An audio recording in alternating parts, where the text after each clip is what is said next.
Vito, how you doing, man? Good. Let's see, man. What's going on, guys? What's going on, Vito? I'm chilling, just working. How'd your first camp with Ronnie go down there? It went great. I did probably close to 100 rounds with Jermall, Charlo in the gym.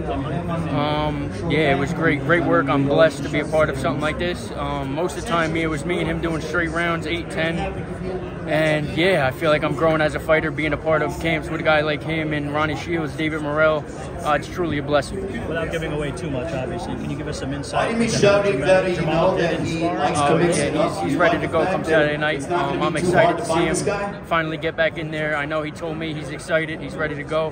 And a lot of guys, I mean, it happens when you go, you have everything in your hands, and it seems like you got, like, you know, I feel essentially like you got nothing, and that's what I feel like he was going through. And he's ready to go, though. I'm excited for him. I'm excited to see what he does come Saturday night. He's going to put on a dominant performance. So you've seen a very motivated Jermall Charlo. Yes, sir. Yes, sir. Yeah, he's motivated. He's driven, and I feel like he's just like antsy to get in there. Like, he was like in the gym, he was like very energetic, and I feel like guys at that level, it's more of like a job thing, but he was like more of like energetic to get back in there and get back to work. 100 rounds is a lot. What did you learn from him? Inside and outside the ring, I learned a lot. And to be 21 years old, to be a part of that, like I said, it's a blessing. I won't give away a lot of, you know, what I've learned and everything, but he sits on his shots very well. He's a very strong guy physically and, you know, punching wise. So being, like I said, being 21, being able to do these 8, 10 rounds with him, it's a great experience. Alexis Salazar is not going to punch like that, I would assume. Yeah, so how much confidence does that give you going into this fight? Yeah, I mean, like I said, being 21 years old and being able to spar with him, it's almost like you're doing all these rounds with a world champ, and then you step in there and it's like you're not going to get anything, you know, higher than what I was sparring and what I was getting in the gym. But when you get in there, it's a whole different ball game. It's a 10-ounce gloves, no headgear, and it's a whole different game once you get in there under those lights. You see Salazar as your toughest opponent today? Yeah, I would say so. I think Salazar is my toughest opponent today. He's been in there with a lot of great guys, up-and-coming fighters. I think Adames might be his Adames world champ. I think, yeah. So, you know, it's another step in the right direction for me. I'm excited to take this step up and show the world what I've been working on in the gym. It means something. He went the distance with Xander, as I'm sure you're well aware. But it means something for you to be able to stop him? I mean, obviously, that's always the goal. I mean, you always want to be able to go in there and stop your opponent. But I'm on my own journey. If you start paying attention to everyone else's journey, you lose sight of yours. So just stay focused on the main thing. Keep the main thing the main thing.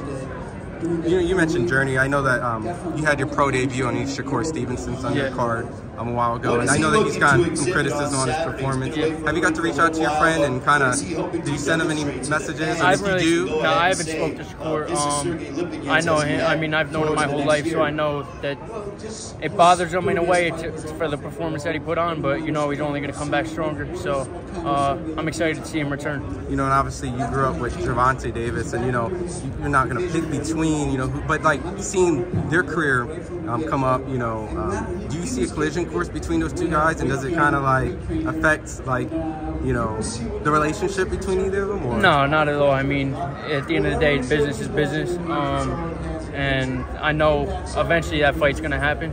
So I'm excited to watch it, excited to see what goes on come that night. Have you worked with either or? I mean, I was always in the gym with Shakur, but Shakur always was, you know, at a certain point, like, he was 3 years older than me, so once he turned like 15, 16, he was always on the move with the Junior Olympic team and all that. So I've worked with Shakur. I sparred with Shakur at the OTC when I was on the team, actually. Everyone knows how sharp Shakur is, but Tank, very strong guy. He always has been since we were younger, knocking guys out with headgear on. It was never something new to see him do it in the pros. When you said knocking out, like, this when you guys were kids, and he was like knocking out grown men?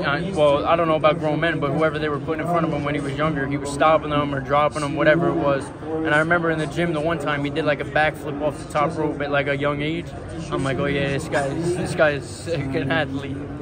Ronnie's one of the most respected trainers in boxing. What did you take away from your first real training camp with him? Professionalism. He's a real professional. Everything is set up for me when I get to the gym. I'm getting my rounds in paired work with him. He pays attention to me.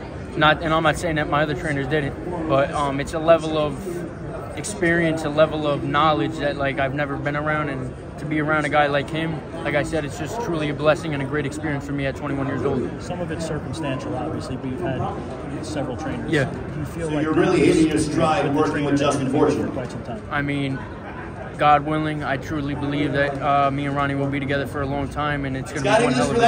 I love it. Give it up, ladies and gentlemen. And then lastly, you mentioned that you got to be around David Morrell. Obviously, you know, David Morrell probably wants to face the winner of this. Yeah. Have you got to like kind of at least work with a little bit David? I know he's bigger than Charlo. Yeah, I never sparred with David, but seeing him in the gym, he's always having fun. He's always dancing. He's always smiling, and he's got great energy. So I'm excited to see him return. I know he's excited as well. And like I said, he's a great guy in the gym. Fun, good energy, always dancing. And I'm sure he wants the winner of tomorrow or Saturday's fight. You think he can take him on like immediately, like right after this? Like he'll jump in and give each? I believe that I think he believes he goes in there and probably stops these guys. Like, you know what I mean? He's got the confidence at that level. And I mean, respectfully, deservingly, he should have that confidence. Awesome. And then my last question is, what have you learned, you know, from the journey, from your loss, you know, from this point? Proper preparation prevents poor performance. Every time you got to be prepared. Every time you step in there, whoever it is, you got to take it like a championship fight. Awesome. Appreciate it, Vito. Yes, sir. Thank you.